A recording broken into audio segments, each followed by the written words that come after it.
Understanding that history is so important to getting to know Vincennes and the importance of the state of Indiana. But there's one particular property that we'd like to really focus on, and that's Grouseland. And Grouseland is the home of William Henry Harrison. But joining us is Lisa Ice Jones. She is the executive director of the Grouseland Foundation. And Lisa, when we take a look at Grouseland, it's more than just a home. And how would you characterize what this building represents?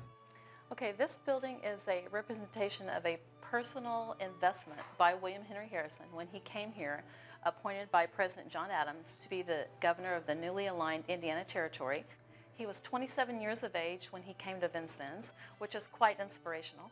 The territory here in Vincennes had been acquired through the Treaty of Greenville, so this was American property, and he built this really showy, magnificent piece of architecture because he had to basically claim authority.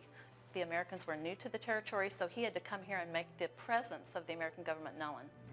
Could you talk a little bit about that construction process and how this home was built and some of the features that are really notable?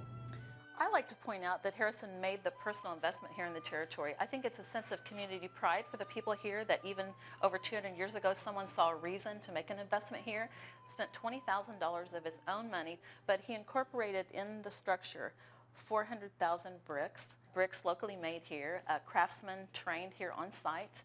The walls are 4 bricks thick, so if there was any kind of hostile territory goings on, the people could come here and feel protected. And he did have an open door policy to encourage people to come here.